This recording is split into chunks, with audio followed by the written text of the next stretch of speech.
Lady Day Doll, Fight Connect TV, backstage at AKUMA FC in the Europa Hotel, Belfast, with a victorious Liv Prendergast.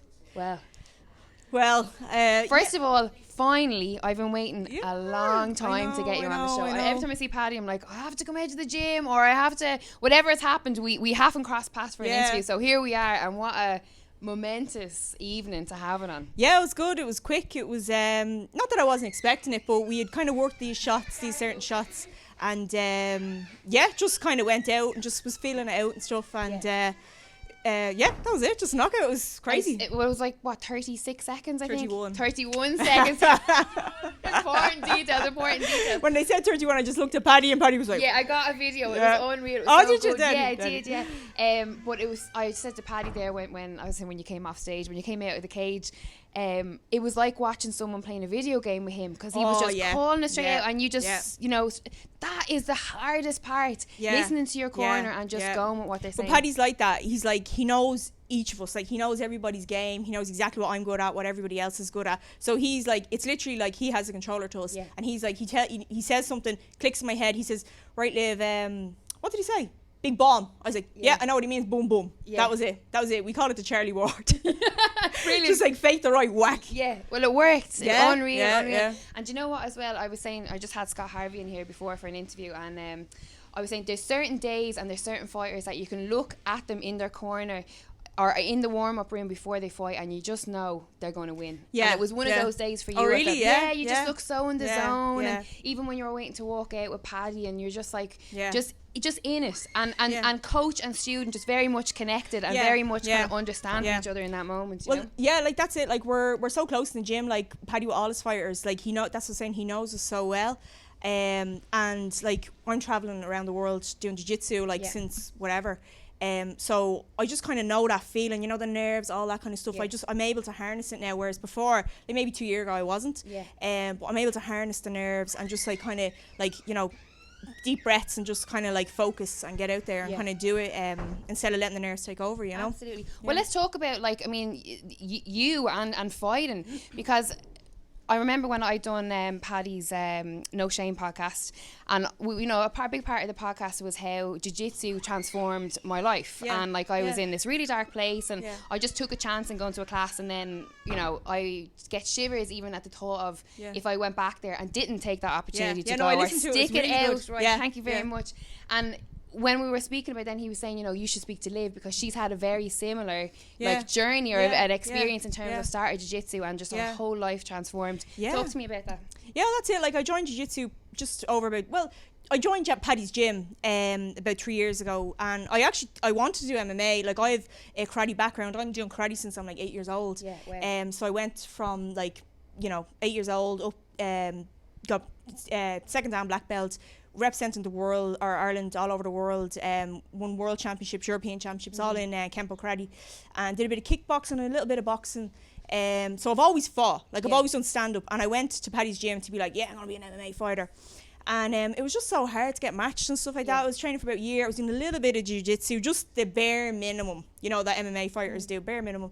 And just an opportunity came up. He was going to a big tournament in France. He says, come on to France with me. And I was like, right, grand, okay. So I just focused on jiu-jitsu for like maybe 8 weeks, and went over to France, won a couple of medals, and I was like, oh, this is cool, like this is so good. And then since then, every couple of months, couple of weeks, I'm entering a jiu-jitsu tournament. But I just fell in love with jiu-jitsu, same as yourself. Like it's just like when you're in jiu-jitsu, you can't think about anything else. You just like you're just in the moment. You're just living in the moment, and you get this great bond with the lads. Like, you know what I mean? Like even like for this fight, the lads, they've never done MMA. The jiu-jitsu lads, I'm not messing, putting gloves on, in the gi, letting me bash them in the gi. Like they're just like so teamwork. Cool. Teamwork. Dylan Freer, Sam Delaney, Andy Ryan, amazing. Mark Green, who else? Casper, like all the lads had gloves on, let me bash them on Sunday. You don't know that. Don't tell your coach. But listen, yeah. it's your journey in particular is even more special given the fact that you're a mom. Yeah, I have 2 kids. And now your 2 kids, I'm right in thinking that they're at the gym as well. Yeah. So this is why not only transforming yourself, but transforming your whole family and your family's future. They love it. They absolutely love it. Nisha is 12 and Tyg is 7, and they love it. And it's so good to see, like, all the kids, you know, they just absorb it. They're like little sponges, and they're like doing stuff. They're teaching me stuff. Yeah. They're like, oh, Paddy says to do it like this, and I'm like, you little wagon, choking me out in the sitting room, like, you know what I mean? Like, it's so cool. Brilliant. But it's a very important in itself because, you know, we're so far into like what we've achieved in terms of Irish MMA stuff, but there still is that stigma, you know, especially in the mainstream, that like MMA, it's barbaric, it's this, it's that, and I'm going around blowing the teak on like there's moms with their kids that are on the mats and they're like developing their children's brain at like a much faster pace than like you know, and that is it. Scientific fact, you know what I mean? Like we have a couple of families down there, a good few families with moms, dads, kids, everything. It's great to see. How have you found that in terms of like your own children, the development of, you say, their confidence, you know, outside the gym, in school, like how have you found it? Yeah, amazing. Like I see, like let's say I was watching a school play, right, and there was a boy and a girl, and whatever parts of the school play, they had to put their arm around each other, right? And they were like this, like they wouldn't put their arm around each other, whereas like our kids are like, love, you know, they're so close to being human contact, like with each other, pulling each other around, messing around. They're used to that. Whereas I feel if someone was to come at them on the street or something, they're like, hold on, like I'm used to this. I'm used to being close to someone, body lock, take them down, whatever, you know, that kind of way. Instead of like being afraid of that contact, they you know, it's just through play, through messing around, drilling down in the gym, they get kind of used to it, you know. Absolutely. Let's talk about now, because obviously, you know, you can tell by that performance tonight that this is something that you're taking very seriously, and you know there's no sign of you stopping anytime soon, which is brilliant, because we need more women in the sport that are taking it seriously, that are like, you know, going from strength to strength. So in terms of the future, what are we thinking? What have you discussed with Paddy about what's next? I just want to kind of keep going, like kind of just, you know, travel around, kind of, you know, just keep continuing as the way I'm going. It's hard, like with work. I work full time, an accountant, so it's trying to get time in before work, at lunch, after work. I'm also coaching. We have this before beginners program down in the gym, so it's like pure beginners, people that have never done it before, like people like kind of, you know, they might have like, you know, never, you know, done a sport before or something like that. So we get a group of like say maybe 20 people, give them a gi, 8-week course, and we just literally finished that, and it was amazing. So cool, seeing people like that couldn't, you know, do a bear crawl, you know, so good. And the fact that they're starting in the gi as well was really cool, because they're like, you know, using the gi, whereas, you know, if you start a regular class and you don't buy a gi for like ages, you know what I mean? Like, oh, I don't want to take that step and you know, invest in a gi. So it's really cool. Like me and Andy are coaching that. So I'm really busy, but just kind of continue travel around. I'm going to the Euros in January. Where are they on? Portugal. Oh, amazing. IBJJF. Oh, the IBJJF Jiu-Jitsu, brilliant. Amazing. So I'll just continue Jiu-Jitsu, and you know, if I can get a fight, you know, whatever, like, you know. So you're traveling around the world, like, that's not cheap, you know, and there is no support, there is no funding for Jiu-Jitsu, for MMA, you know, in terms of like support outside of the gym, sponsors, that kind of thing. Who's on board? Nobody so far.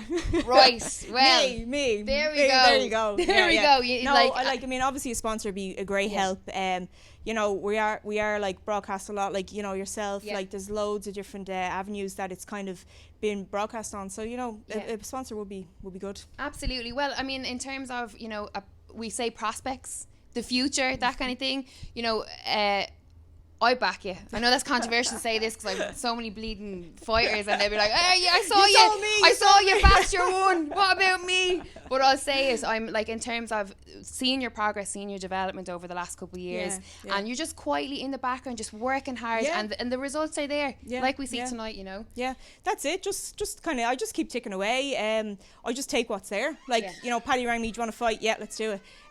I kind of don't mess around, just kind of, I like to keep active, there's always something on the cards. I'm fighting in, or I have a match in the Shinobi, or not Shinobi, Samurai. Samurai grappling. Brilliant. I'll be there. So, cool. Yeah, you have your second into it. So you don't see it for years, and then you get two in the same month. Overload. So I'm really looking forward to that. There's myself, Andy White, and Dean Donnelly are on the card from our gym, so it's going to be good crack. Brilliant. Well, listen, absolute pleasure to get you on. Finally. Thank you so much. Any final words before I let you go? No, just big thanks to Paddy, obviously. You know, he's amazing. He does everything for me, and all the lads down the gym, all my jiu-jitsu family, for letting me bash them. And obviously my husband is amazing. Oh, yeah, last but not yeah, least. I know. Oh, no, say the best last. Yeah, no, Neil is amazing. He does everything for me, prepares all my meals, does all stuff like that.